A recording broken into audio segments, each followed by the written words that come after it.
Hi everyone, welcome to this video. This is Aarti Mishra, one of the happiest human.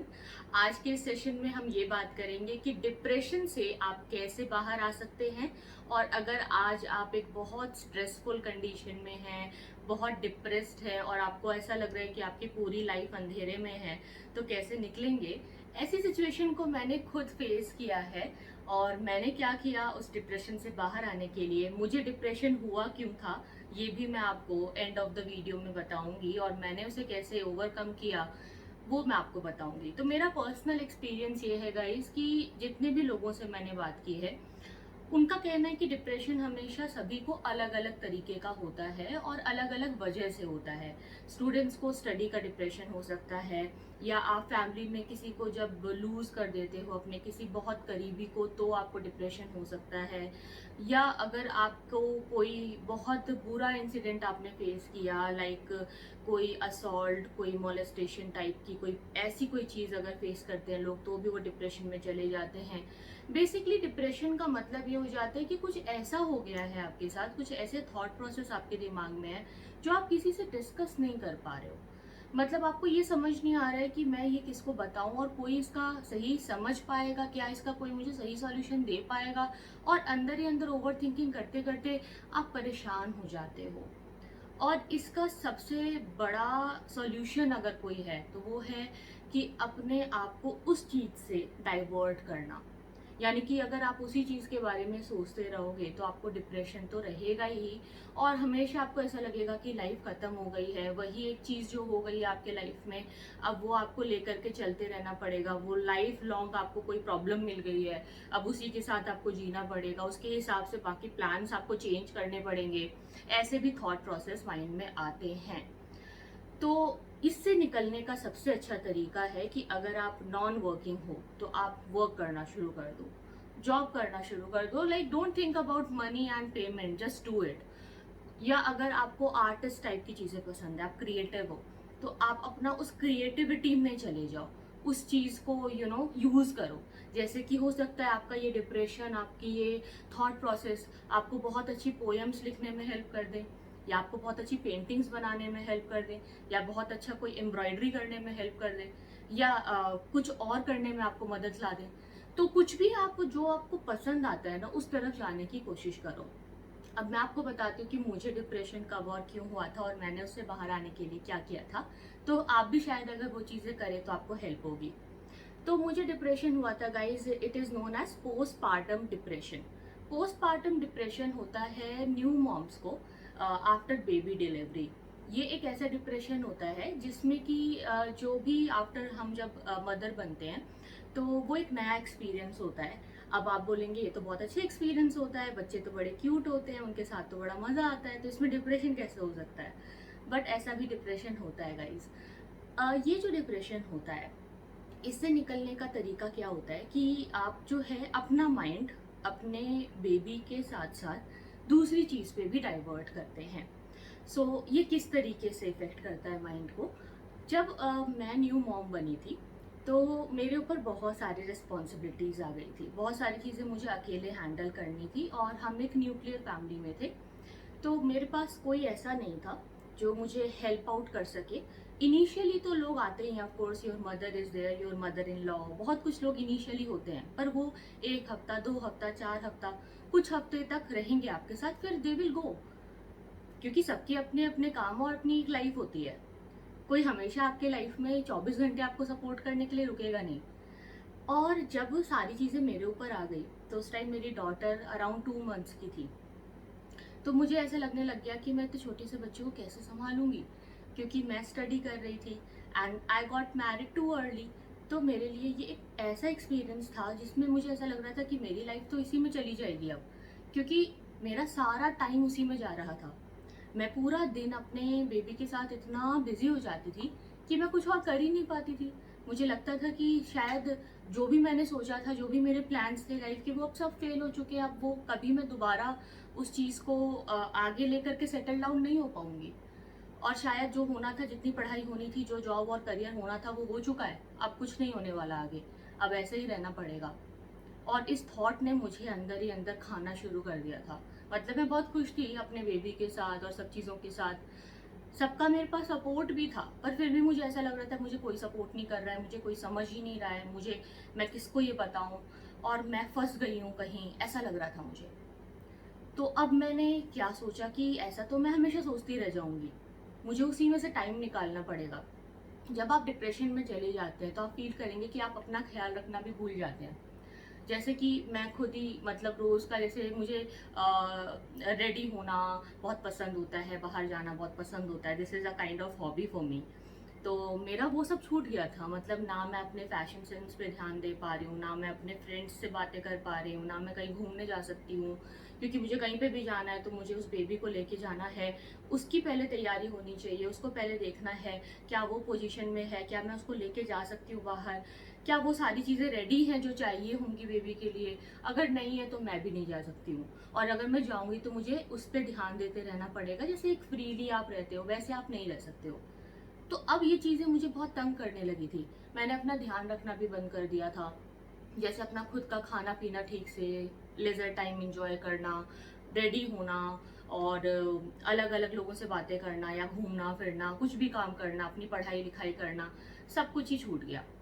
तो अब ऐसा लगने लग गया कि इस चीज़ को मैं कब तक चलाऊँगी? ऐसे तो मेरी लाइफ़ ख़त्म हो जाएगी। और आपको बहुत बुरे-बुरे थॉट्स आते हैं उस टाइम। मतलब आपको ऐसे-ऐसे थॉट्स आते हैं, अपने लिए ही नहीं, अपने फैमिली मेंबर्स के लिए भी आपको आने लगते हैं।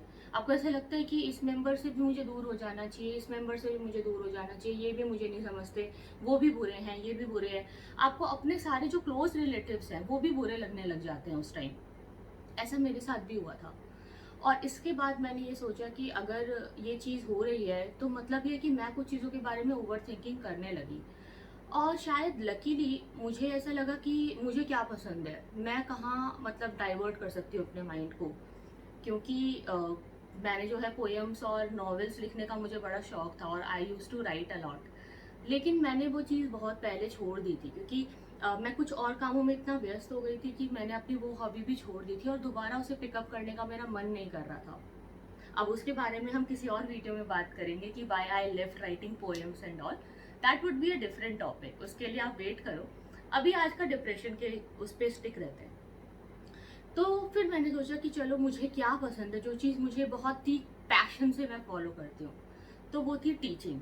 क्योंकि मैं इससे पहले भी टीचिंग कर रही थी, बेबी से पहले भी, और मैं स्कूल टाइम से ही टीचिंग में लगी हुई थी। जैसे ही मतलब मैं हायर क्लासेस में चली गई थी after 10th class board exams, मैंने प्ले स्कूल के बच्चों को, नर्सरी के बच्चों से पढ़ाना शुरू कर दिया था। फिर धीरे धीरे मैं प्राइमरी स्कूल के बच्चों को पढ़ाने लगी, फिर सेकेंडरी स्कूल के बच्चों को पढ़ाने लगी। जब मैं कॉलेज में चली गई तो मैं हायर स्टैंडर्ड के जो बच्चे होते हैं उनको भी देखने लग गई, और उसके बाद जो स्टूडेंट्स होते हैं जो अलग अलग वोकेबलरी ट्रेनिंग लेते हैं, डेवलपमेंट ट्रेनिंग लेते हैं, उनके साथ मैं सेमिनार्स करने लग गई थी। तो मैं अपने कॉलेज डेज से ही टीचिंग और इन सब चीज़ों में बहुत लगी हुई थी, और वो चीज़ छूट गई थी मेरे आफ्टर मैरिज, क्योंकि मैरिज रिस्पॉन्सिबिलिटीज़ की वजह से कम, बल्कि दूसरी स्टडीज़ की वजह से ज़्यादा, क्योंकि मैं कोचिंग करने लगी थी और मैं पोस्ट ग्रेजुएशन का एग्ज़ाम की तैयारी भी करने लगी थी। तो इसलिए मुझे बहुत ज़्यादा टाइम उसमें चला गया और मेरी टीचिंग छूट गई थी। तो मुझे लगा कि मुझे फिर से टीचिंग करनी चाहिए। लेकिन मैं इतने छोटे बच्चे के साथ कहाँ पढ़ाने जाऊँगी और उसे लेके कहाँ जाऊँगी, क्या करूँगी? ये एक बहुत बड़ा चैलेंज था। उस टाइम में इतनी बड़ी ऑनलाइन दुनिया नहीं थी, जैसे आजकल लोग यूट्यूब पे पढ़ा लेते हैं, सब कुछ हो जाता है। उस टाइम जियो नहीं था। मतलब ये बात मैं आपको बता रही हूँ, दिस इज़ 2016, ठीक है? तो ये 2016 के एंड की बात है, 2016-17 की बात आप याद करो। उस टाइम जियो आया ही था, बट इतना ज़्यादा फैला नहीं था। तो धीरे-धीरे जब 2017 में जियो का मार्केट बैठने लग गया और ऑनलाइन चीज़ें बहुत ज़्यादा आने लगी, तो मुझे खुद की पढ़ाई के लिए यूट्यूब देखना पड़ता था।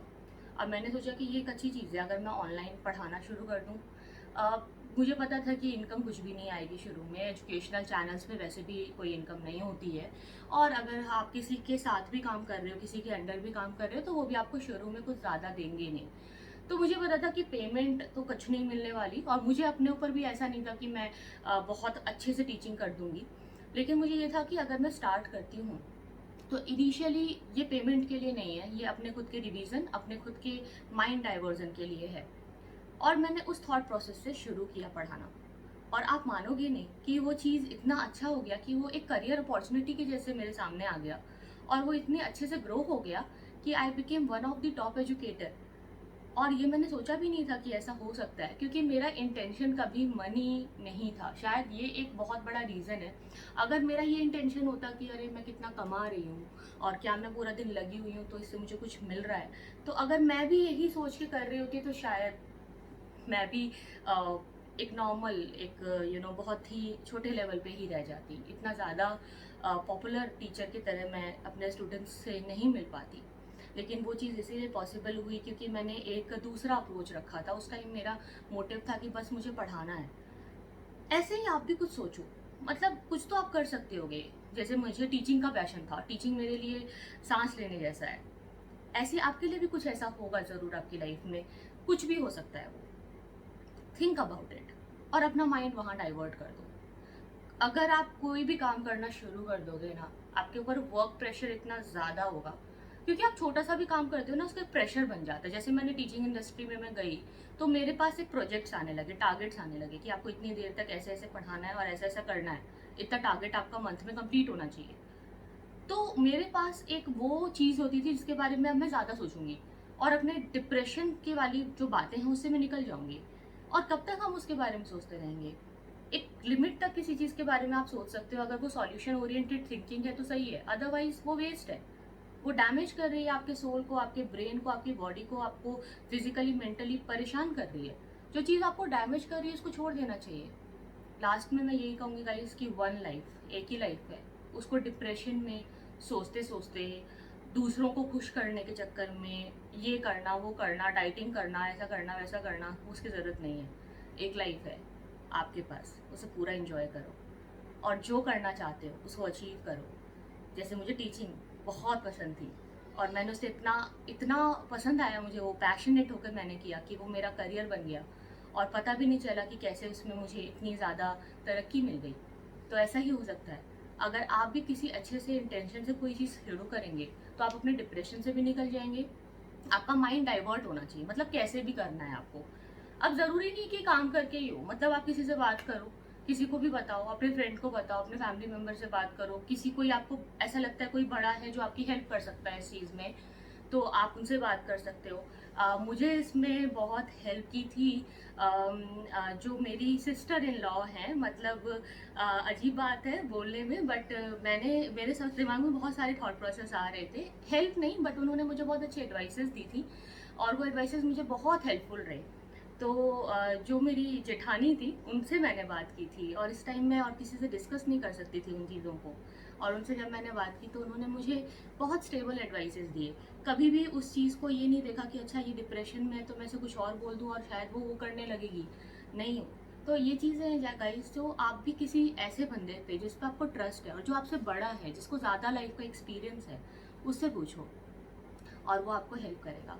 Thank you so much for watching the video. See you then, take care, bye bye.